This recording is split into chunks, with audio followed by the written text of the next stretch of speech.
Imagine you are losing your mind, not metaphorically, actually losing it. You are hearing voices, seeing things that are not there, convinced that something invisible is destroying you from the inside, and you were living 10,000 years ago. No doctor, no diagnosis, no medication, no therapy, just you, your tribe, and whatever they decide to do about you. What happened next depended entirely on where you live, and some of those answers are going to genuinely shock you. Let us start with the oldest evidence we have, and it is immediately insane.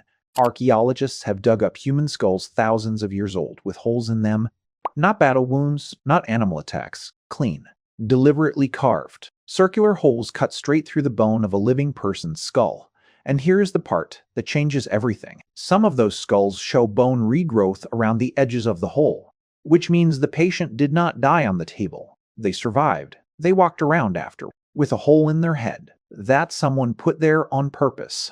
This procedure is called trepanation, and the reason they were doing it was not brain surgery in any modern sense. They were letting the evil spirits out. That is it. That is the whole logic. Person hears voices. Spirit inside the head. Person acts erratic and violent. Spirit inside the head. Person sees things nobody else can see. Spirit inside the head. Solution: drill an exit door for the spirit. And here's what makes your brain hurt when you really sit with it. Trepanation did not happen in one place and spread. It happened independently in ancient Peru, ancient Greece, medieval Europe, sub-Saharan Africa, completely separate civilizations with zero contact with each other, all arriving at the exact same conclusion, all deciding independently that the correct response to mental disturbance was to put a hole in someone's skull. That either says something profound about shared human intuition or something deeply concerning about shared human problem solving. Possibly both. Did you know? The oldest confirmed trepanation skull found so far dates to approximately 6500 BC, making this one of the oldest surgical procedures in recorded human history. Some sites in France show trepanation rates on ancient skulls as high as 40% of the population studied. 40%. Nearly half the people in some ancient communities walking around with holes in their head. So prehistoric humans drilled holes, but as civilization developed, things got more complicated, and in some ways more surprising. Let us go to ancient Mesopotamia, Babylon and Assyria, because this is where the story takes a genuinely fascinating turn. In ancient Babylon, mental illness was not a medical problem, it was a spiritual accounting problem. If you were suffering psychologically, it meant the gods were angry at you. Specifically, it meant you had broken a divine law, violated a sacred contract, deeply offended a deity, and now you were paying for it. This was called the hand of a god doctrine. Your madness was literally understood as the hand of a specific god pressing down on you. The treatment involved specialist priests called ashipu. Think of them as ancient forensic spiritual investigators. Their job was to figure out which god you had angered, and how badly. They would examine your symptoms, your dreams, your behaviors, then cross-reference everything against enormous clay tablet databases, actual written records of divine offenses and their corresponding punishments, and prescribe a ritual cleansing to fix the spiritual balance. Now, before you laugh too hard, here is the part that stops you. These priests were genuinely observing carefully. Their clay tablets described symptoms we would recognize today as schizophrenia, epilepsy, depression, mania. They were watching patients systematically and writing it all down. They had the causal mechanism completely wrong. But the observation was real. Getting the cause wrong while trying to observe carefully. That is not stupidity. That is just an early stage of medicine. Modern medicine went through the same phase. It just took a very long time to get through it. Did you know? Some Babylonian medical tablets listed over 100 specific mental and neurological symptoms with corresponding treatments. These were not random guesses, they were compiled over generations of careful observation into organized reference manuals. 100 specific symptoms, cataloged and organized, 3,000 years. But Babylon had one framework. Egypt had a completely different one, and Egypt's approach is going to genuinely surprise you. Ancient Egypt, around 1550 BC. The Epirus Papyrus, one of the oldest medical documents ever found, describes mental and emotional disorders as conditions of the heart. Now, anatomically, that is wrong. The heart is not the brain.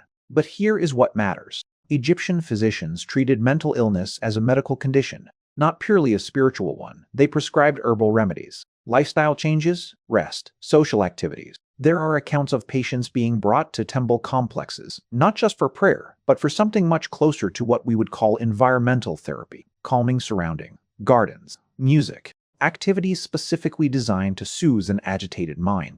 There was an entire healing complex dedicated to the god Imhotep where mentally distressed people would come, sleep in the sacred precinct, and receive dream interpretations designed to guide their recovery. You were being prescribed therapeutic dreams in a peaceful garden with music that is genuinely more relaxing than a large number of modern psychiatric facilities. The Egyptians also had a concept that some mental disturbances came from the heart being too full or too empty, almost a precursor idea to what we now understand as mood disorders. Not quite right, but pointing at the right building, just the wrong floor. Did you know? Ancient Egyptian physicians held a higher social status than priests in some periods, meaning the medical framework for understanding illness sometimes competed directly with the religious framework, and medicine occasionally won. Egypt was doing something genuinely progressive, but the civilization that gets credited with inventing rational thought was simultaneously having a very complicated relationship with mental illness. Ancient Greece. Greece had two completely competing frameworks for mental illness,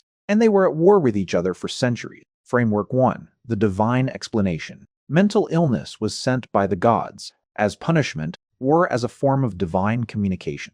And here is the part that sounds completely strange until you think about it. Some Greeks considered this almost a privilege. If the gods sent you madness, it could mean the gods were speaking through you. Oracles were mentally extraordinary by definition. Certain altered mental states were considered prophetic gifts, access to divine truth unavailable to the merely sane. Plato himself wrote about 4 types of divine madness: prophetic madness, ritual madness, poetic madness, and erotic madness, and argued that all 4 were superior states to ordinary rational thought. In Plato's view, a totally sane, completely rational person might actually be spiritually limited. The mad person had access to truths the normal person could not reach. This is a wild thing to believe if you helped invent Western rational philosophy. But Plato did his thing. Framework 2. The medical explanation. Hippocrates, the doctor, the oath guy. He directly and explicitly rejected the divine explanation for mental illness. In his text on the sacred disease, written about epilepsy but with implications across all mental conditions, Hippocrates argued that mental disturbances were diseases of the brain caused by physical imbalances, specifically an imbalance of 4 humors: blood, phlegm, yellow bile, and black bile. This is where the word melancholy comes from the Greek melas, meaning black, and chol, meaning bile. Depression was literally called black bile disease because they believed you had too much of it in your body. Was that correct? No, demonstrably no, but the principle that mental illness has a physical biological basis rather than a supernatural was so far ahead of its time that most of the Western world would not consistently operate on that assumption again for roughly 2,000 years. Hippocrates was running ahead, turning around, shouting, "Come on, it is this way," and the rest of civilization said, "Thank you, we will catch up in the 19th century. Did you know? The word hysteria comes from the ancient Greek word hystera, meaning uterus, because Greek physicians believed certain mental and emotional disturbances in women were caused by a wandering uterus moving around the body. They were wrong about the mechanism, but they were at least identifying that these were medical conditions requiring treatment rather than divine punishment. Greece gave us 2 competing ideas that are still competing today: the biological explanation versus the spiritual explanation, science versus meaning, treatment versus interpretation. The debate Hippocrates started in 400 BC is the same debate happening in psychiatry departments right now. But while Greece was debating, another civilization was quietly doing something that would not be matched in the Western world for nearly 1,000 years: the Islamic world. 800 to 1200 AD. While medieval Europe was performing exorcisms on mentally disturbed people, the Islamic world was building hospitals, actual dedicated psychiatric facilities, with physicians, with treatment programs, with the explicit goal of healing rather than containing. Baghdad had one in the 8th century. Cairo had one in the 9th century. Historical records describe these facilities as having running water, gardens, music, physician oversight, structured daily activities. These were not prisons with a different name. They were genuine attempts at treatment environments. And the physician Ibn Sina, known in the West as Avicenna, wrote the Canon of Medicine in the early 11th century, one of the most comprehensive medical texts in human history. His framework for mental illness was explicitly medical. He described conditions resembling what we would now call depression, mania, anxiety disorders, and something that sounds very much like obsessive-compulsive disorder. He recommended music therapy, physical exercise, meaningful work, and what he called psychic treatment, using conversation and direct suggestion to alter the patient's mental state. Ibn Sina was describing psychological intervention in 1025 AD, not post-Enlightenment, not Victorian, not 20th century, 1100 years ago. Did you know? The Arabic word for hospital, Bimaristan, translates roughly as house of the sick, and Islamic Bimaristans treated mental illness alongside physical illness, rejecting the idea that mental disturbance required a different category of facility or a different standard of care. Same building, same doctors, same dignity. That was genuinely radical in 1025. In many places, it would still be considered radical today. Meanwhile, in Europe, things were getting significantly darker before they got better. Medieval Europe gave us the possession framework. Exorcism as treatment, people being beaten, imprisoned, or worse under the belief that they were demonically afflicted. But Europe also gave us something completely different that almost never gets mentioned. Geel, Belgium, a small town. From at least the 13th century, Geel operated a community foster care system for mentally ill individuals. Pilgrims came seeking healing, and they stayed. Local families took them in. They participated in daily life. They worked alongside family members in the community. This system ran for centuries. It still runs today. Geel, Belgium has an unbroken tradition of community-based mental health care that is over 700 years old, predating professional psychiatry by 500 years. If a modern mental health reformer proposed a Geel-style community integration model today, they would be celebrated as visionary. The people of a small Belgian town figured it out in the 1200s and quietly kept doing it. So here is what all of this actually tells us. Prehistoric humans drilled holes in skulls. Babylon cataloged 100 symptoms on clay tablets. Egypt built garden-healing temples. Greece fought a 2,000-year debate about biology versus spirit. The Islamic world built hospitals and wrote textbooks. Medieval Belgium quietly invented community mental health care and never stopped. Every civilization tried.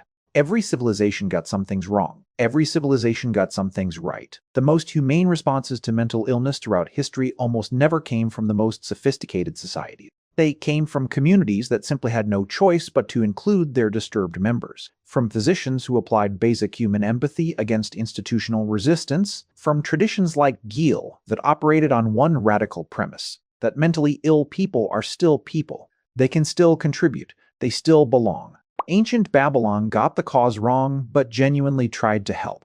Greece got the biology half right and sparked a debate that still matters. The Islamic world built hospitals when Europe built chains. Medieval Belgium invented community care before anyone had a word for it. And every single era thought it was the era that finally understood. The previous generations were primitive, superstitious, wrong. We know better now.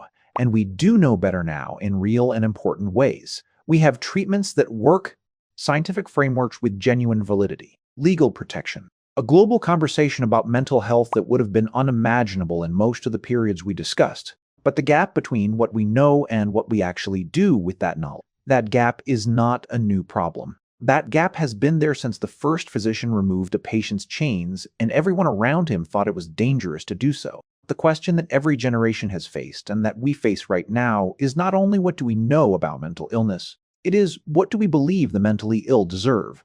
And the answer to that question is not found in clinical studies or diagnostic manuals. It is found in the same place it was found in Geel in the 1200s, in Ibn Sina's writing in 1025, in Hippocrates arguing against divine punishment in 400 BC.